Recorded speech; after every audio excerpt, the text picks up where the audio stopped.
Spotlight की इस कड़ी में दर्शकों हम चर्चा करेंगे एक ऐसे व्यक्तित्व से जिन्होंने कोरोना काल में अपने सभी दिनचर्या को जन जन को समर्पित किया। उन्हें हम कोरोना वॉरियर्स कहें, कोरोना योद्धा कहें, और सबसे बड़ी बात यह है कि वह व्यक्तित्व राजधानी की कई संस्थाओं से जुड़ा हुआ है। मेरी मुराद है सत्यभूषण जैन जी से, जो कि confederation of all India traders के नेशनल वाइस प्रेसिडेंट हैं। लवकुश अग्रवाल कमेटी जो लाल किला में बहुत भव्य आयोजन करती है, उस कमेटी से भी जुड़े हुए हैं। महाराजा अग्रसेन इंटरनेशनल हॉस्पिटल के वो पैटर्न हैं। हरियाणा मैत्री संघ रोहिणी में से भी वो जुड़े हुए हैं। इतना बड़ा व्यक्तित्व और इतनी संस्थाओं से जुड़ा हुआ, हाँ जी, हम उनसे बातचीत करते हैं। जैन साहब, आपका स्टूडियो में आने के लिए बहुत बहुत स्वागत है। बड़ी आपका अब तक का जीवन जो है वो जनता की, समाज के बीच में ही रहा है, जन जन की सेवा के लिए रहा है। तो आपको इस सब पे ये बताना है कि आपको ये सब करने की प्रेरणा कहाँ से मिली? देखो, मेरे पिताजी जो थे, मैं स्वर्गीय श्री रामनारायण जैन जी का लड़का हूँ जी, और वो जो हैं बहुत बड़े समाज सेवी थे। मतलब हमारे ऑल इंडिया जैन कॉन्फ्रेंस के जनरल सेक्रेटरी थे। संत परमानंद हॉस्पिटल है सिविल लाइन में, उसके वो सेक्रेटरी थे। तो वो आँखों के कैंप बहुत लगाते थे। हमने बिहार में, पूरे इंडिया में पहले सुविधाएं इतनी होती थी, हम लोगों को यही कहते थे कि चारपाई और बिस्तर अपना ले आओ। डॉक्टर हम ले जाते थे, 7 दिन उनको रखते थे। हमारी माता जी वगैरह दलिया बना खिलाती थी। तो वो सेवा, और मेरे पिताजी ने 67 में जब जनसंघ थी तो मेट्रोपॉलिटन काउंसिल का इलेक्शन पहाड़ी धीरज से भी लड़ा था, 72 में भी लड़ा था। तो वो दिल्ली प्रदेश जनसंघ के कोषाध्यक्ष थे और चांदनी चौक जिले के जनसंघ के प्रधान थे जी। मैं भी उन्हीं की उस पर 70 से 73 तक मैं DAV कॉलेज में था। तो 71-72 में मैं सुप्रीम काउंसिलर बना दिल्ली यूनिवर्सिटी स्टूडेंट यूनियन का।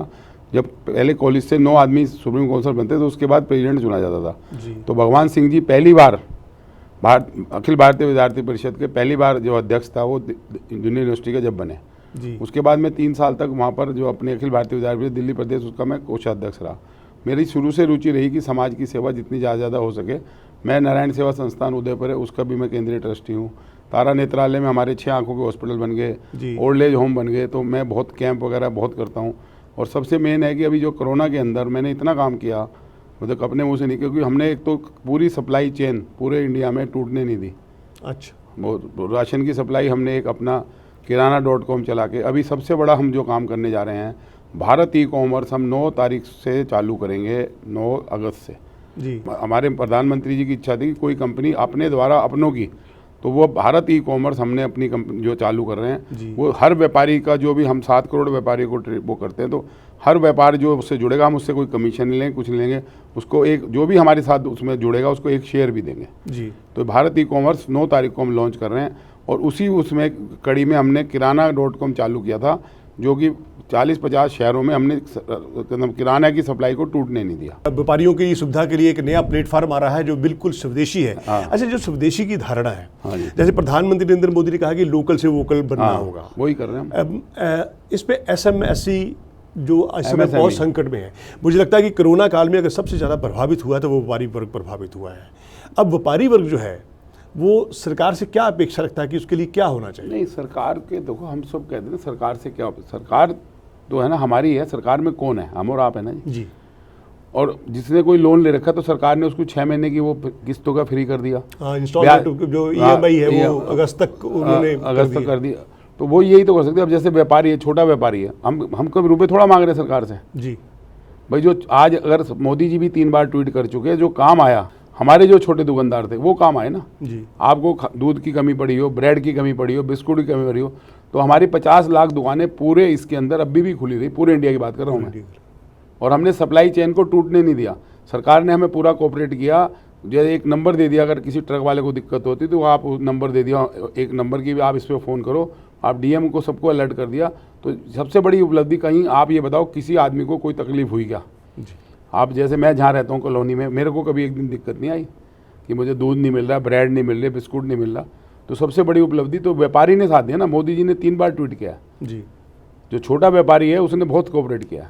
अच्छा, राष्ट्र को आत्मनिर्भर भारत जो नाम दिया है, आत्मनिर्भर भारत में आपकी नज़र में वो क्या है?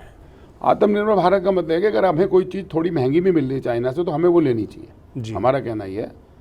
और हम लोग पूरा समाज के लिए काम कर रहे हैं, अपनी सबको कह रहे हैं भाई इंडस्ट्री वालों को जो भी किसको है तो आपने अपनी यूज करो। अभी एक हमारे दोस्त ने चाइना से मशीन का ऑर्डर देना था, वो 8 की थी, वो दूसरी जगह 12 की है, पर वो चाइना को न दे के वहाँ से लेगा। तो अब ये हमें सबको सोचना पड़ेगा ना भाई, आज पूरे वर्ल्ड में चाइना का बाइकाट हो रहा ना जी। हम तो यही कह रहे हैं ना। जो नहीं, सबसे बड़ी बात ये थी जैसे साहब कि भारत और चीन के अंदर जो व्यापार का संतुलन है उसका अंतर बहुत ज़्यादा है कि हम वहाँ से आयात बहुत ज़्यादा करते थे जबकि हमारा निर्यात वहाँ कम होता है। इस अंतर या तो बराबर हो। नहीं, अभी सब पे ड्यूटियाँ बढ़ा दी ना सर जी। आपको सुन ही रहे हो, जैसे मास्क सारा चीन से आ रहा था, अब यहीं बनने लगा। ठीक। जब चाइना की मशीन कपड़े के मास्क बनने लगे, नहीं तो मास्क मिलता ही नहीं। अब थर्मामीटर जो है, जो टेस्ट है थर्मामीटर, वो यहाँ बनने लगा। हर चीज़ बन रही है ना जी। मोबाइल का आपने परसों अखबार में पीयूष गोयल जी ने कहा। जैसे जो भारत ई पोर्टल की आप बात कर रहे हैं जी, वो किस तरह से काम करेगा? हमारा ये है कि हम हमारे देश के द्वारा अपने व्यापारियों द्वारा ये भारत ई पोर्टल बन रहा है। जो भी हमारे साथ जुड़ेगा उसका एक शेयर भी उसमें रहेगा, तो अपने द्वारा अपना द्वारा वो है। और उसकी जैसे हमारी जो है ना, जैसे ट्रांसपोर्ट वालों ने हमारे को सपोर्ट किया है, जो भी आप ऑर्डर दोगे हमारी कोशिश है कि 6 घंटे के अंदर अंदर आपके पास पहुँचा दें। ये हमारा है। इससे सबसे बड़ा क्या फ़ायदा होगा कि आज की डेट में कोई भी आदमी एक पीस लेने के लिए कोई खारी जैसे पुरानी मंडियों में नहीं जा सकता, बाजार में नहीं जा सकता, तो इसलिए भारत ई पोर्टल सबसे बड़ा पोर्टल हम बनाने की हमारी इच्छा है। यानी कि जो स्वदेशी पोर्टल है हाँ, वो ग्राहक और व्यापारियों के बीच में एक सेतु का काम करेगा। सेतु का काम करेगा। अच्छा, अब जब कोरोना काल दिल्ली में तो काफ़ी कुछ बहुत बढ़िया स्थितियाँ जो है बढ़ कर रही है, तो अब इसके बाद की परिस्थितियों में बहुत चुनौतीपूर्ण है।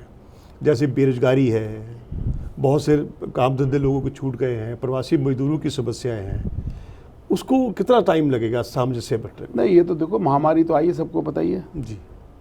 जो हम जैसे हम दुकानदार हैं या इंडस्ट्रीज हैं, सबको दिक्कत तो सबको ही हुई है, पर वो सब मिलजुल के तो चलेंगे ना जी। जी। गवर्नमेंट पूरी सपोर्ट कर रही है, गवर्नमेंट ने राशन भी दिया, हम लोगों ने भी बड़े 4 महीने जब से हुआ तो हमने खाना खिलाया सबको, पूरा करा। जो कोशिश ये है कि जितने भी एम्प्लॉई हैं, सब इंडस्ट्री वाले या दुकानदार, कोशिश तो यही है कि उसको सबको पैसा दे, क्योंकि जो संकट आया है वो सब पे आया, कोई किसी को उम्मीद तो थी नहीं इस बात की। बिल्कुल बिल्कुल।